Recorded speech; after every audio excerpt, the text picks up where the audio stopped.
Shabbat Shalom. Le Maharam Rotenburg, c'était un des grands Mefarshim sur le Talmud. Et lui, c'était le Rav du Rosh. Et lui, il habitait à Vormaïs. Le gouverneur, il avait besoin de l'argent. Donc il a décidé, j'ai une très bonne idée. Je prends le Rav des Juifs, je vais le mettre dans la prison. Et comme ça, je vais leur dire, si vous voulez votre Rav, vous allez donner une très grande somme et que comme ça, vous allez le recevoir. Et vraiment, les Juifs, ils ont commencé à rassembler. Mais quand le Maharam Rotenburg a entendu ça, il a interdit qu'on va le libérer. Pourquoi? Parce qu'il a dit, si aujourd'hui vous allez me libérer pour l'argent, donc demain ils vont faire ça encore une fois avec encore quelqu'un, et comme ça on ne pourrait jamais continuer à vivre. Et comme ça, il était en prison pendant 12 ans, il est mort en prison. Et même quand il est mort, le gouverneur était tellement nerveux sur lui, il ne voulait pas le libérer. Il a laissé son corps pendant encore 2 ans. Jusqu'à que ça arrivait un très grand riche, que lui il a donné toute sa fortune pour libérer le corps du Maharam Rotenburg. Dans le soir, quand après qu'il a libéré, il a ramené Bokeh vers Israël. Donc, ce juif-là, il rêve que le Maharam Rotenburg se dévoile à lui et le dit, regarde, tu m'as fait une tellement grande mitzvah, tu as deux choix. Soit tu vas mourir demain et tu vas être imi b'mechitzati, dans le Gan Eden, tu vas être avec moi, ou soit tu vas avoir une richesse, toi et tes enfants, mais d'une manière extraordinaire. Et donc ce juif, il a décidé de prendre Gan Eden imi b'mechitzati. Et vraiment, le lendemain, il a dit à ses enfants, à sa femme, j'y vais dans une place extraordinaire, il est niftar, et il était enterré juste à côté de Maharam Rotenburg, et il est arrivé dans sa place dans le Gan Eden à côté du Maharam Rotenburg. Cette histoire-là, Abil el-Miparich, un des grands chassidim, il a raconté, il a dit, ça qu'il a pris sur lui, que de décider de mourir, de quitter ce monde-là, pour gagner le Gan Eden tout de suite, et pas la richesse, et de rester dans ce monde-là, c'était avant que la chassidoute s'est dévoilée. Mais après que la chassidoute s'est dévoilée, il avait tort, cet homme-là. Pourquoi? Parce qu'en fait, toute la raison pourquoi Akadosh Baruch Hu, il a créé le monde, c'était pour que l'homme, il va faire ici Torah en mitzvot. Pour que le juif, il va dévoiler Akadosh Baruch Hu dans le monde. Donc c'est vrai que par rapport à lui, c'est beaucoup mieux de partir de ce monde-là. Il n'y a plus de Nisyonot. Et il monte en Gan Eden dans l'endroit le plus extraordinaire qu'il peut y avoir. Mais par rapport à Akadosh Baruch Hu, c'est quoi la bonne place? Ça, c'est Dafka, où le juif, il travaille ici en bas dans ce monde-là. Et là, il fait son travail. Et si vous voulez, c'est écrit dans notre paracha. Notre paracha, c'est paracha de Bechukotai. Et dans cette paracha-là, la Torah nous dit, si on va garder les Torahs et les mitzvot, et pas stam, d'une manière la meilleure, Kadosh Baruch Hu va nous donner une récompense. Mais si on va voir, toutes les récompenses, c'est des récompenses matérielles. La pluie va descendre en son temps. Et vous allez avoir la paix, etc.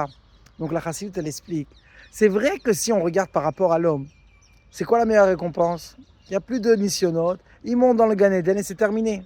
Mais la Torah, elle a un but. On est venu ici dans ce monde-là pour qu'on va travailler avec le matériel. Et le matériel, on va le transformer en spirituel. Et c'est pour ça que la Torah, elle te dit, si tu vas garder Torah au mitzvot, je vais te donner du matériel. Et avec ce matériel-là, tu vas le transformer et tu vas le faire qui va être dans la place la meilleure et que tu vas dévoiler à Kadosh Baruch Hu dans ce monde. Et si vous voulez, ça c'est la différence. Est-ce que je regarde sur moi-même ou je regarde c'est quoi le but? Pourquoi je suis venu dans ce monde-là. Si je regarde sur moi-même, donc c'est beaucoup mieux de monter dans le Gan Eden, terminer l'histoire, tranquille, à Kol Beseder. Par contre, si je regarde c'est quoi mon but, c'est quoi, pourquoi Kadosh Baruch Hu, il a besoin de moi, donc je veux comprendre que mon travail est d'Afka ici. Je vais terminer avec une très belle histoire, que c'était dans les camps, dans la Deuxième Guerre mondiale, dans la Shoah. Et là-bas, il y avait deux amis, que c'était la dernière année, ils ne savaient pas encore que c'était la dernière année, mais ils ont décidé, on veut cette année manger la matzah shmura. On dit comment on va faire? Il nous reste encore quelques semaines, on va essayer. Et un jour, les Américains, ils ont bombardé le Marsan, où là-bas il y avait tout le blé, et il y avait du blé qui s'est parpillé de partout, donc ils ont vite pris comme ça un peu de blé, et ils sont partis pour préparer matzah shmura. Maintenant, c'était un danger, mais quand même, ils ont arrivé à faire, ils ont trouvé de la place, vous pourrez, et par Hashem, 2 jours avant Pessah, ils avaient matzah shmura. Celui-là, on va l'appeler Yaakov. Lui, il a pris la matzah shmura. Ils ont fait ça en dehors du camp. Donc, il est rentré et il est marché un peu bizarrement. Donc, l'officier là-bas, le SS, Marchemo, l'allemand, il a vu qu'il marche un peu bizarrement. Il a regardé, il dit, qu'est-ce que tu as là-bas? Et il a donné un gros coup de pied. Et toute la matzah shmura, elle s'est cassée. Mais c'était tellement un coup de pied tellement fort que lui, il s'est presque évanoui. Et après ça, cet Allemand-là, il voulait en continuer. Il a continué à taper et tout ça, machin. Top, avec ses dernières forces, il est reparti dans la place où il dormait. Et là-bas, quand ils arrivent là-bas, ils voient que Baruch Hashem, un petit kazaïd, c'est resté. Donc son ami, il voit ça, il dit, j'ai beaucoup envie que moi, je prenne le kazaïd. Mais alors, Yaakov, il dit, mais regarde comment j'ai souffert pour ça, que toi, tu vas recevoir. Il dit, quand même, donne-moi, s'il te plaît. Et tu sais quoi? Moi, je mangeais, mais le sachar de la mitzvah, elle va venir à toi. Et donc, il a dit, ok, tu sais quoi? Je suis mevater. Et il a donné vraiment la matzah, il a mangé. La guerre s'est terminée. Celui-là qui a mangé la matzah, il n'a pas survécu, il est mort. Mais Yaakov, il a survécu, il est venu ici en Israël.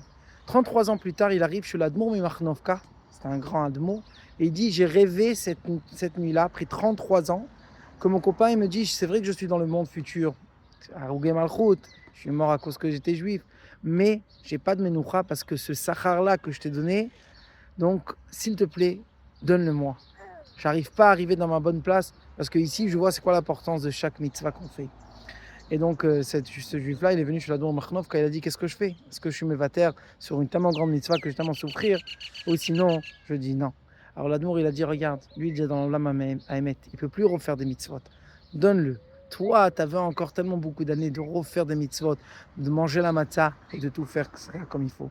Et là, on voit c'est quoi l'importance de chaque mitzvah ici, dans le matériel. Parce que ça, c'est qu'est-ce qu'Akadosh Baruch Hu, il veut. Donc, on va rajouter chacun une petite chose.